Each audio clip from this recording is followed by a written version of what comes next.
What's going on, everybody? Welcome back. Justin here as always. Thanks for stopping by and hanging out with me today to talk about Hellraiser 2022, the brand new Hellraiser reboot from David Bruckner. The story of Hellraiser and the character of Pinhead is based on Clive Barker's original novella, first published in 1986. It was then followed in 1987 by the original movie. This is one of my all-time favorite franchises. My favorite franchises, for the record, Return of the Living Dead, Sleepaway Camp, and Hellraiser. Those are my top favorite franchises. Those are my top three. I have the vinyl soundtracks for the movies. I have this really cool Leviathan book, which is like the whole history of Hellraiser and all that stuff. I have a whole bunch of merch and other shit like that. I'm a Hellraiser freak. I love Pinhead as a character. I love the opulent writing and the beautiful set pieces, the gothic, just sort of disturbing body horror nature of the original. It mixes bondage and S&M and just straight horror and nightmare fuel and all that stuff. The first three movies in the franchise are my personal favorites. My personal favorite of all the franchise is Hellraiser 3. I know that's a controversial opinion. I just love Hellraiser 3. An interesting turn of events has happened in the last couple days. I just saw and reviewed Terrifier 2,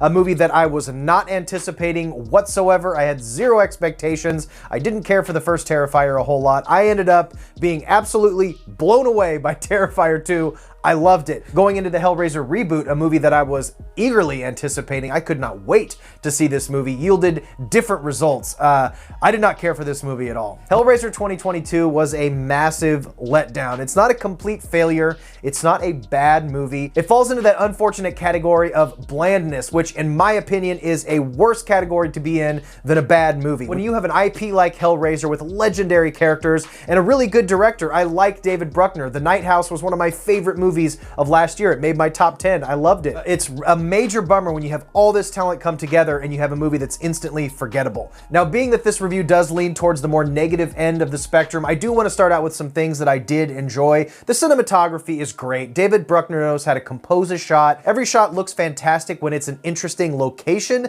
This movie doesn't go a lot of places that have a lot to offer visually, but when they are there, they look wonderful. The way the Cenobites were shot, one of my favorite aspects, in fact, that I did love about this movie is when the Cenobites and Pinhead reveal themselves, when they come into play and come into contact with these characters, the way the room distorts and turns almost like the puzzle box itself was really, really cool. Visually, that really worked for me. I loved it. The actor who played Riley, our pretty much main character, Odessa Azion, or Azion, she was fantastic. I thought she was really effective in the role. Again, we'll get into the writing here. She didn't have much to do in the way of good dialogue to deliver, but she did the best with what she could. Another standout is Jamie Clayton. Unfortunately, again, she didn't have much to do in this role, but her portrayal of the Hell Priest was fantastic. But when it comes to that, that's pretty much all the positives that I have to say about this movie. The biggest downfall of this movie is, like with many movies that aren't that great, it's the script, it's the writing, it's uninteresting. The movie just meanders and meanders and meanders until finally about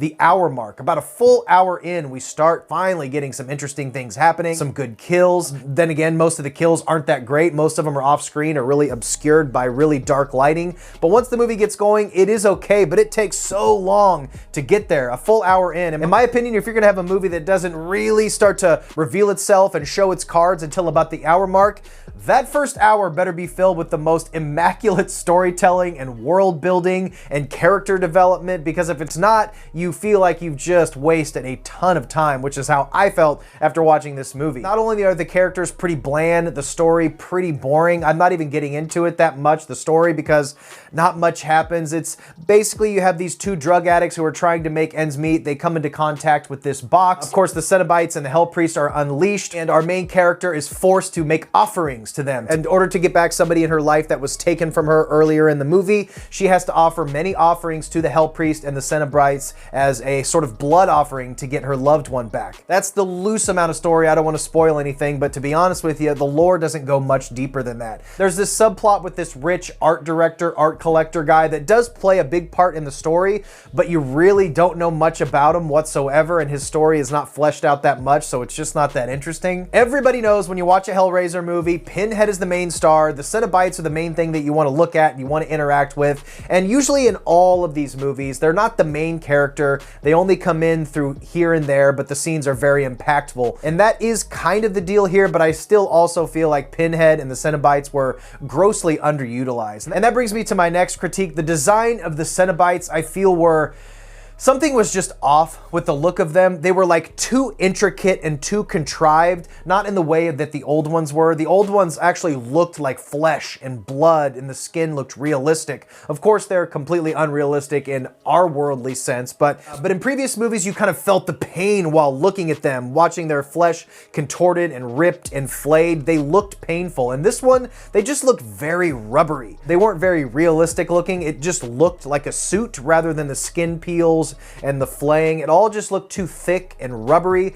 At a lot of points in times when they showed the muscle tissue and the stuff like that, it just looked a little cartoonish. It wasn't slimy enough. It wasn't grimy enough. And it just looked like rubber suits, which I just didn't really care for. The Chatterer looked great. There was a couple other Cenobites who had good starts on the idea, but they were just way too intricate, way too overdone, and I just really wasn't feeling them. Jamie Clayton, the design for Hellraiser, is very classic. I did kind of miss the traditional like black robe that you see Doug Bradley wear. I was kind of missing that. That's kind of the whole part of it. I get they were trying to do something new, but she just looked kind of rubbery, but the face makeup looked awesome as far as that went. I liked the voice. And another complaint here I have is the writing and specifically the dialogue. Some of the characters that were following the dialogue, not some of them, all of them, the dialogue is just not interesting. It's all throwaway bullshit. But the thing that bummed me out the most was in all of the Hellraiser movies, when the Hell Priest comes, when Pinhead comes, he delivers these incredible soliloquies, almost poetry, these monologues that are so amazing to listen to. It almost sounds like scripture. But in here, the monologues spoke by Pinhead were not nearly as opulent and grandiose as what we've gotten before. The writing just was not strong enough, and she only has a couple scenes where she actually says anything, and I just really wasn't feeling it. There's really not much else I can say about this movie because it's just very bland, it's very forgettable. Like I've always said in a million of my reviews, a crime worse than being bad is being boring, and that's this movie. I felt I just had the compulsion to look at my phone so many times. I kept on having to put my phone down and just kind of force myself. I needed the Clockwork Orange things to just hold my eyes open because I was just so disinterested. It was a major disappointment, I'm not gonna lie. And it's just weird. Terrifier 2 was a movie that I had no anticipation for, loved it. This one of my most anticipated movies of the year, and I just wasn't digging it. But you can't win them all. It is what it is. Like I said, it's not a bad movie. This one sits right in the middle of the road with me. I'm gonna give it about 2.5 stars. Not even gonna give it 3 because it was just so middle in the road. No gore, no good death scenes. It just pales in comparison to all the amazing set pieces of the original movies. In Hellraiser 3, you have the club scene and the Tower of Souls and the amazing church scene with the candles. In the first movie, you have that incredible resurrection scene. Even in some of the later movies, you had cool Cenobites like, the dog Cenobites and, the torso Cenobite and all this stuff. There's highlights in all the films, but in this movie, nothing compares to anything that hasn't been done before. Everything in this movie has been done for, and it just didn't really land for me. But I'm curious to hear what you guys think. What did you think? Did you love it? Did you hate it? I am really curious to know. And also, another big question I want to ask you guys, what do you think of Hellraiser 3? Because I oftentimes get shit because I say that's my favorite movie in the franchise. I love it. I think it's the most fun. But that's just my opinion, guys. That's just like my opinion, man. So either way, guys, I think we're done here. Stay weird. Remember to always be yourself, and I will see you in the next one. Bye. The ultimate challenge, Crossfire.